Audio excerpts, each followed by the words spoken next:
1 heure du matin, dans la banlieue de Lausanne. Gabriel prépare son matériel. Il a prévu de faire un shooting photo. Bonsoir et bienvenue sur la chaîne. Ce soir, on va faire de la photographie de nuit. Alors le but, c'était de faire de la photographie étoilée à l'aide d'un trépied. En fait, on va faire des pauses longues. Après, le seul souci, c'est qu'on est en centre-ville et que la pollution lumineuse fait que... Pollution lumineuse? Oui, pollution lumineuse, c'est comme ça que ça s'appelle. Fait que le ciel n'est pas ultra clair. Donc je ne sais pas à ce niveau-là si on va avoir beaucoup d'étoiles ou pas, mais mon but dans cette vidéo, c'est de vous expliquer les bases et le concept derrière la pause longue afin que vous puissiez répéter ça chez vous, si possible, dans un lieu moins lumineux, moins éclairé qu'un centre-ville, où vous pourrez capter le ciel, les étoiles, peut-être même la Voie lactée. Je vais tenter de faire ces photos avec un appareil photo d'entrée de gamme. On va utiliser un Nikon D60 et un capteur CCD qui est très limité en performance basse lumière. Le but ici, c'est de vous montrer les vrais avantages de la pause longue. Et le Nikon D60 est un très bon choix pour ça parce que c'est un appareil photo qui m'a coûté 59 € dans un cash et qui est très abordable et assez réaliste de ce qu'une personne qui débute pourrait avoir. En fait, même pour être réellement honnête avec vous, il y a de très fortes chances que si vous avez débuté récemment, vous avez un appareil qui est bien plus performant et bien plus récent que ce Nikon D60. Donc ce que j'arrive à faire là, en théorie, vous devriez pouvoir le faire en mieux. Alors c'est quoi une pause longue ? Très certainement que vous savez déjà ce que c'est, mais peut-être que vous ne le savez pas. Une pause longue, c'est simplement l'idée de laisser l'appareil photo prendre une photo pendant plusieurs secondes, histoire d'absorber un maximum de lumière. La pause longue ne peut pas, en principe, se faire à main levée. Il vous faut donc un trépied. Donc pour réaliser les photos qu'on va faire aujourd'hui, tout ce qu'il faut, c'est un appareil photo, avec un mode manuel, c'est important, avec un mode manuel. Pas besoin d'être très avancé, mais un mode manuel. Et un trépied. Voilà. Malheureusement, j'ai pas de trépied avec moi. Je sais pas, je parle de trépied, j'en vois un là-bas. Regarde ça, si c'est pas formidable. J'ai trouvé un trépied. Bah dis donc, il y a une petite lettre avec. Qu'est-ce que ça dit ? Cher Gabriel de la Rage à 2, voici le trépied dont tu as besoin. KNF Concept. Merci KNF Concept pour le trépied. On va essayer de l'utiliser correctement. On le sort de sa housse. Donc effectivement, je me suis fait offrir le trépied à condition de l'utiliser dans au moins une vidéo. J'ai le droit de dire ce que je veux, quand je veux, où je veux, comme je veux. Et là, pour être honnête avec vous, je pense que pour le prix, c'est assez sympa comme trépied. C'est pas du haut de gamme, mais c'est pas trop cheap non plus. Personne ne va être capable de juger le prix élevé ou pas de votre trépied en regardant vos résultats. Gardez ça en tête. Cependant, lorsqu'on travaille et qu'on travaille beaucoup sur trépied, ça fait quand même plaisir d'avoir un trépied qui est un poil plus quali que ce qu'on trouve en premier prix. Et là, je pense que c'est une option probablement valable. Alors, le fameux Nikon D60 dont on a parlé, qu'on va venir monter sur le trépied. J'ai déjà fait un tutoriel sur la pause longue sur YouTube, le saviez-vous? Il n'est pas sur cette chaîne YouTube-là. Et c'est marrant parce que c'était déjà avec un Nikon D60 la dernière fois. C'était pas celui-là, c'était celui de mes parents que j'avais revendu à une amie pas longtemps après. Et cette vidéo est vraiment très vieille. J'avais montré comment faire du light painting. Et en fait, le principe derrière le light painting, c'est la pause longue. Donc c'est exactement ce qu'on fait maintenant. Je vous propose qu'on regarde ensemble comment paramétrer son appareil. Alors, je vais vous montrer la base des réglages, mais on veut se mettre sur manuel. Très important. Donc on tourne la molette, on met sur manuel. Ensuite, on veut commencer avec l'ISO le plus bas possible. Ça sert à rien. Ça sert à rien de mettre un ISO trop bas non plus, parce que si l'ISO il est trop bas, on va rien voir. Donc là, je pense qu'on va démarrer à 200, sachant que c'est un appareil photo à capteur CCD. C'est des capteurs qui se fabriquent plus, je crois, qui sont très peu sensibles en basse lumière. Donc l'ISO maximum étant 400. À 200, on va déjà avoir une image un peu granuleuse.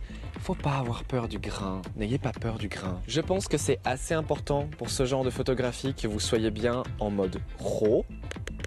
JPEG versus RAW, c'est pas le débat du jour, mais RAW. J'ai pas parlé du choix de l'objectif. Il va de soi que plus vous avez un objectif lumineux, plus facile il sera de capturer les étoiles. Ici, j'ai de la chance, j'ai un 35 mm 1.8 qui est une optique que j'ai payé 50 €, qui est 8 fois plus lumineuse que l'optique de base que Nikon vous livre avec ses boîtiers. Donc ça fait quand même une grosse différence. Je vais pas la mettre à pleine ouverture, on va rester à une ouverture un peu plus modérée dans le but d'améliorer un peu le piqué, puisque c'est une optique qui n'est pas des plus excellentes à pleine ouverture. Et alors là, comment on règle l'ouverture? Je ne sais plus. Alors c'est là qu'on va galérer avec un boîtier aussi vieux que ça, parce qu'il va falloir réussir à faire une mise au point manuelle sur les étoiles. Et ce boîtier ne dispose pas de la visée par écran. Donc qu'est-ce que je vais faire? Je vais tenter de pointer un point lumineux au loin. J'ai de la chance d'être sur une colline et d'avoir la ville de Renan là-bas. Donc je peux pointer sur la ville de Renan. J'ai même la ville de Morges derrière Renan, je pense. Je vais tenter de pointer là-bas, de faire le focus et une fois que c'est fait, de verrouiller. On verra. C'est normal que les premières photos soient ratées. Ça fait partie du processus de refaire les photos plusieurs fois. Si vous faites ça en argentique, bonne chance. C'est tout à fait faisable, hein. C'est totalement faisable. Ça demande un poil plus de connaissances techniques et ça demande un poil plus de préparation. Alors, je vais choisir un cadre qui me plaît un peu plus. Alors, ISO, ouverture, mise au point et cadrage réglé, en tout cas pour la première photo de test. Maintenant, on va choisir la vitesse. Et alors là, pour le choix de la vitesse, plus vous faites long, plus vous allez absorber de la lumière, plus vous allez capter les étoiles. Certes, si votre vitesse est trop longue, cependant, il se passe un truc assez étrange avec la planète Terre sur laquelle nous sommes. Elle tourne. Et vu qu'elle tourne, et que vous faites une pause trop longue, par exemple 20 secondes ou plus, il se peut que vos étoiles ne soient pas des petits points, mais des petits traits, parce que la Terre, elle aura bougé, et du coup, le ciel aura bougé, en fait. Ici, là, je fais mon premier test, on va faire 20 secondes, et on regarde si on a déjà quelque chose, et si c'est net ou pas. Pendant que ça pose, il faut que je vous explique un dernier détail assez important. Le geste de presser l'interrupteur, j'allais dire, le geste de presser le déclencheur sur votre appareil va générer des vibrations qui peuvent se ressentir dans vos pauses longues. Donc c'est important normalement d'utiliser un type de télécommande. Si on n'a pas de télécommande, solution très simple, il suffit de mettre un petit minuteur de quelques secondes.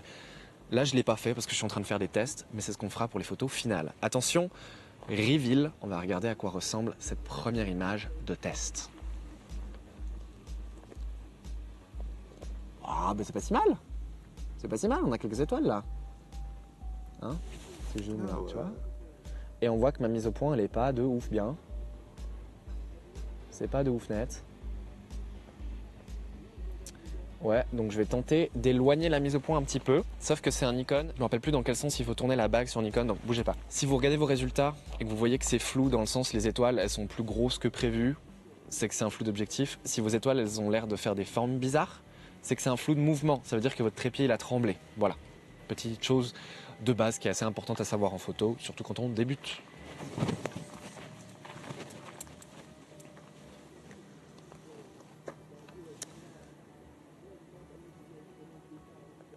C'est clairement pire, donc on réessaye. Je vous recommande d'être équipé d'un appareil photo avec visée sur écran parce que c'est beaucoup plus facile de voir les étoiles quand on a ça. Parce qu'on peut voir et zoomer dans l'écran avant de déclencher. Mais vu que j'utilise que du matériel un peu archaïque, à part ce trépied qui est flambant neuf, effectivement, je me retrouve à devoir faire la mise au point à l'aveugle. Oh mon dieu, c'est artistique. C'est pas ça qu'on voulait. Donc je mets l'autofocus, je pointe un truc au loin, je verrouille, déclenche, je check si c'est net. Sujet trop sombre, je sais, j'ai remarqué, merci. Bah là ça me paraît net quoi. Ouais, je crois que c'est pas trop mal. Ok, donc on va partir comme ça et là on va essayer de faire une photo réussie sur plusieurs points. On va travailler un peu son cadre. J'enlève mes lunettes, je les enlève, je les remets, je les enlève, je les remets. Comme dans le film là. Seulement ils avaient inventé un nouveau type d'appareil photo avec des viseurs électroniques qui fait qu'on voit ce qu'on fait. Ah, ce serait trop bien si ça existait. On pourrait même genre l'appeler hybride ou je sais pas. Et cette fois-ci, je vais faire ce que j'ai dit que je faisais. C'est-à-dire que je vais mettre un tout petit minuteur, si je trouve la touche. Un petit minuteur de 2 secondes. Donc ça va faire pip pip pip pip. Vous savez, le retardateur. Il est où le bouton retardateur là-dessus? Ici. Non. Pourquoi il a été reprogrammé pour les ISO ce truc? effectivement, cet appareil dispose directement d'un mode retardateur de 2 secondes fait typiquement pour ce genre d'utilisation.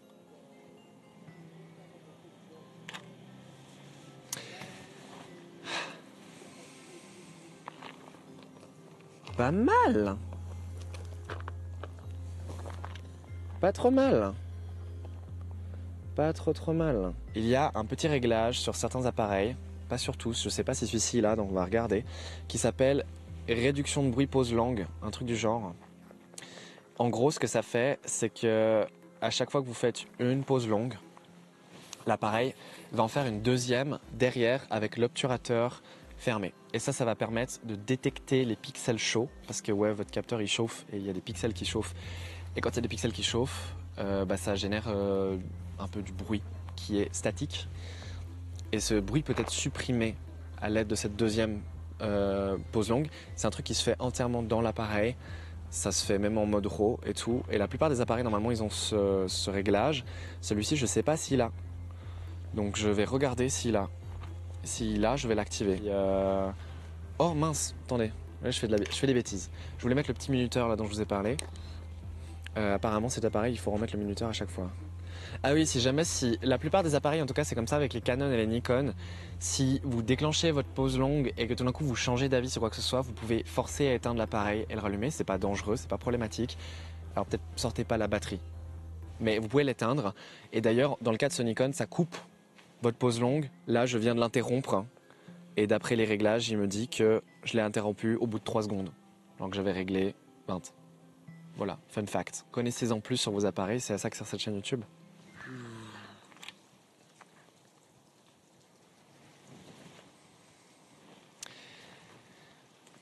C'est la danse de la patience. J'espère que j'ai pas mis mon gros coude dans le cadre. Moi, je vais te dire ça tout de suite. Ah, il est effectivement en train de faire une réduction de bruit de pause longue là, donc j'ai bien fait d'activer la réduction de bruit de pause longue, parce que peut-être que ça me donnera des résultats un peu plus propres. Il est toujours en train de... Ah, voilà. Mais je crois que c'est pas trop mal, hein. Franchement. Puis bon, c'est du 10 millions de pixels, c'est un boîtier un peu vieux et archaïque. Voilà, c'était le boîtier de mes parents, c'était le premier appareil photo numérique de la famille. Enfin, vous savez déjà, parce que j'ai fait une vidéo dédiée dessus, vous l'avez sûrement vu. Mais voilà, on peut se débrouiller avec pas grand-chose, hein. Voilà. C'est un peu dangereux de se balader avec l'appareil sur le trépied. C'est quelque chose que les pros ne font pas. Or, j'ai pas le time. J'ai vraiment pas votre time. On était venu ici dans le but de faire des photos des étoiles. J'en ai fait une pour vous montrer, vous expliquer les bases, le concept de comment faire des poses longues. Mais maintenant, j'ai envie de faire juste quelques images de plus du parc de nuit, exactement de la même manière, pour vous montrer que si vous avez un trépied sous la main, vous pouvez faire des photos en conditions de lumière très très faibles. Et ce, même avec des appareils très anciens qui ont des capteurs CCD qui sont vraiment pas adaptés à la basse lumière. Donc on va répéter ce que je viens de vous montrer là-haut, mais en visant et en encadrant le parc. Parce que franchement, si ça tenait qu'à moi, j'essaierais de faire plus de photos du ciel. Mais vous voyez ce qu'on capte ici, pas grand-chose. Moi, là même à l'œil nu, ouais, il y a quand même des étoiles. Ça reste que c'est Lausanne, c'est pas Paris. Alors, disais-je, on va tenter de déclencher avec les mêmes réglages qu'avant. Donc on était à 2.5 d'ouverture, 20 secondes, ISO 200 et la mise au point, on va tenter de pas la bouger en espérant qu'elle n'aille pas bougé entre là-haut et ici. Ok. Pendant ce temps, je regarde le ciel. Je regarde si je vois des satellites, parce que ça peut être marrant. Et oui, je suis hypermétrope, ce qui veut dire que je vois mieux les étoiles sans lunettes qu'avec. Oh. Oh. Pas mal, pas mal. Là, concrètement, j'aimerais essayer de mieux capturer le ciel. Donc, je suis déjà un peu au maximum des capacités de l'appareil. Donc, je sais pas trop quoi faire. Je vais tenter de pousser tout un peu plus.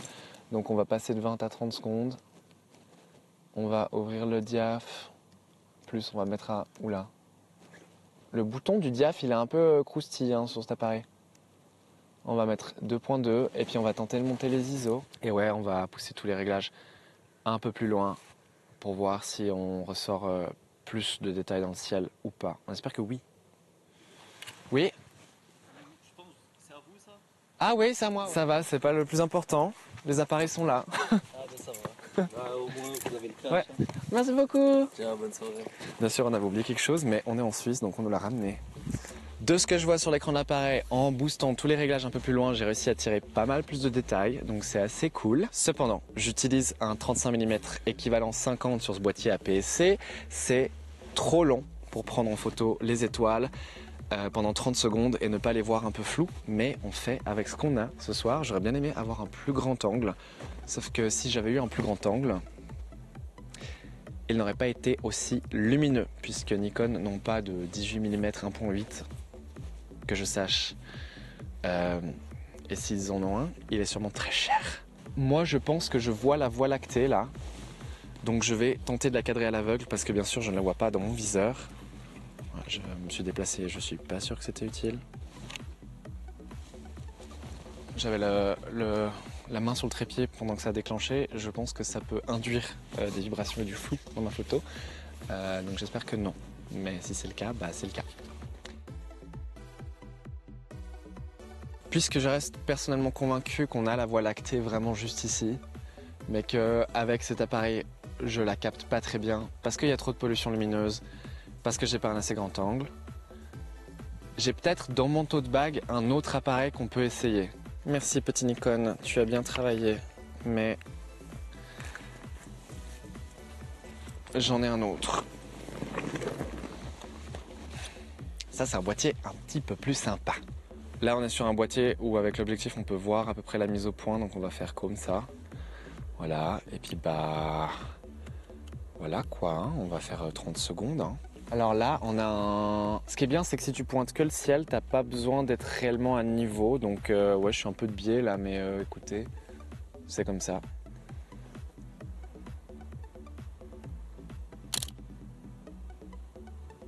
Alors il n'a pas fait ce que je voulais. C'est pas grave, on va au moins checker le focus sur cette image là. On est sur un boîtier un peu plus avancé, c'est un Hasselblad H3D Mark II avec un dos de 22 millions de pixels. C'est un boîtier numérique avec aussi un capteur CCD très peu sensible en basse lumière. C'est un capteur qui est plus ancien que ce qu'on a dans le Nikon et ça se ressent, je vois déjà que le résultat est pas bon. Voilà, comme ça c'est dit. Au moins on a testé et ça permet de voir si le trépied supporte le poids de cette bête qui est quand même assez massive. Hein. On a un 50 mm qui nous donne l'équivalent d'un 35 à peu près. Le gros truc dommage, c'est que cette optique n'ouvre que à 3.5 et bah apparemment c'est pas assez parce que là la photo que je viens de faire, en tout cas sur l'écran, elle est vraiment décevante. La voici. Alors là je me balade de nouveau sans enlever le boîtier du trépied, mais je tiens le boîtier cette fois. D'ailleurs, je vais même aller un step au-dessus et je vais mettre ça autour du cou. Voilà, voilà. Là c'est bien. Comme ça, il n'y a rien qui tombe. Quand on a un viseur optique comme ça et qu'on fait de la photo de nuit, on se rend compte que c'est quand même beaucoup moins pratique qu'un viseur électronique d'appareil hybride actuel. Mais on se rend compte aussi que c'est hyper fun. Genre, c'est juste drôle. J'aime bien. Moi, je trouve ça super. Et alors, on va ouvrir grand. On va faire 16 secondes à f4. Ah bah, ma cellule me dit que ça devrait faire une exposition correcte. Je sais pas si je peux lui faire confiance ou pas. J'ai baissé mes ISO à 200 aussi. Et on va estimer qu'on fait la mise au point un peu après 10 mètres. Tu seras sur la photo? Ça te dérange? Non. Tu peux choisir de combien de temps le minuteur ou je peux pas? Ça c'est un truc avec les boîtiers moyen format, c'est que le miroir se lève avant que le minuteur se déclenche. Voilà. Et là on a l'obturateur qui s'est déclenché. Bah du coup tu seras flou sur la photo, tu auras l'air d'un fantôme. Je sais pas si c'était volontaire. Effectivement, si vous faites une pause longue et qu'il y a des choses en mouvement, essayez de sortir un peu du cadre quand même, parce que là je pense que t'es dedans, je peux pas vérifier. S'il y a quelque chose qui bouge pendant votre pause longue, bah, ça fait un fantôme. Tu es effectivement un fantôme sur cette image. Est-ce qu'elle est nette? Oui, c'est net. Si vous savez pas où mettre votre sac, mais que vous avez un de ces super trépieds, je vous montre. On le met là, le sac, hop. Comme ça, on gagne en stabilité. Alors, il faudrait qu'il arrête de balancer par contre, parce que ça, je pense que c'est pas bon pour la photo. Et je vais rouvrir le diaph. Je vais remonter les secondes. Ok, non, je vais fermer le diaph. Alors là, attends. Ouais. On va se rapprocher un peu. Malheureusement. Mon problème, c'est que j'ai effectivement l'ombre de ce lampadaire là qui fait qu'on voit mon appareil dans le shot, donc ça c'est un peu nul, même plus qu'un peu. Donc je suis obligé de continuer à descendre. Et je vais aller ici. Et on va mise au pointé à 5 mètres. Un peu moins. Puis en prix.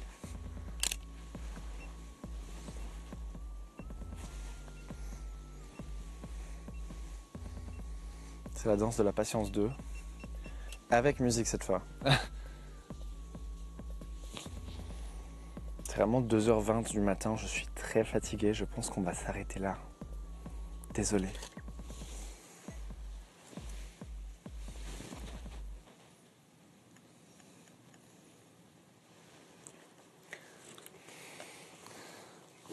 Ouais. Voilà, merci d'avoir regardé la vidéo jusqu'ici et félicitations d'avoir tenu. J'espère que certaines de ces explications vous auront aidé si vous étiez en train de débuter la photo, vous avez jamais fait de pause longue jusqu'ici. C'est même théoriquement quelque chose qu'on peut faire avec un iPhone aujourd'hui, puisque depuis l'introduction du mode nuit, il y a déjà un petit moment, l'iPhone peut faire des pauses longues effectivement. L'iPhone est même capable de le faire à main levée, mais si vous mettez votre iPhone sur un trépied, sachez que vous débloquerez un mode pause longue supplémentaire qui va jusqu'à 30 secondes et la qualité est largement supérieure à lorsqu'on utilise l'iPhone à main levée. Si vous étiez effectivement sur le point de vous acheter un trépied, eh bien le KNF Concept A25 4C4 est un trépied que je trouve très correct pour le prix. C'est un trépied qui est relativement léger et qui paraît quand même assez solide. Alors, c'est pas du ultra haut de gamme, mais ça se remarque aussi à son prix, genre, c'est pas un trépied à 400 € et ça se sent, hein, mais c'est normal. Mais c'est aussi une option qui vaut largement plus la peine que les trépieds vraiment pas chers qu'on peut trouver en grande surface.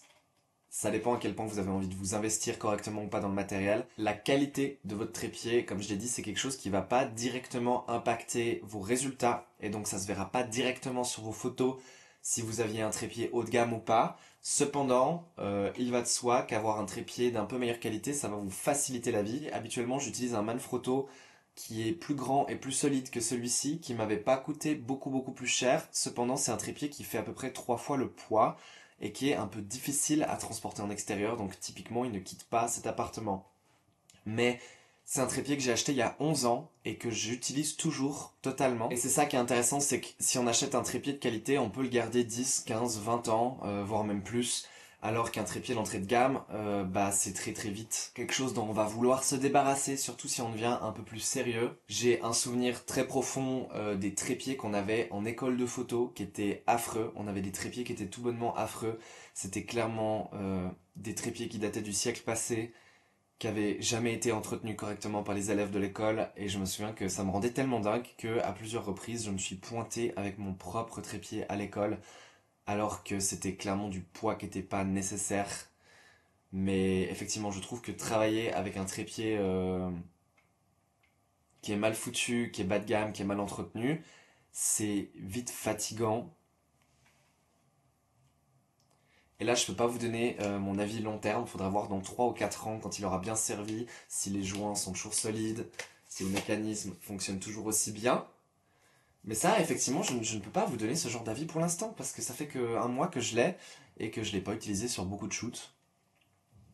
Mais globalement, j'en suis content. Voilà. Normalement, je vous mets un lien en description où vous pouvez l'acheter. Il y aura peut-être même un code promo. Anyway, merci d'avoir regardé cette vidéo. À bientôt.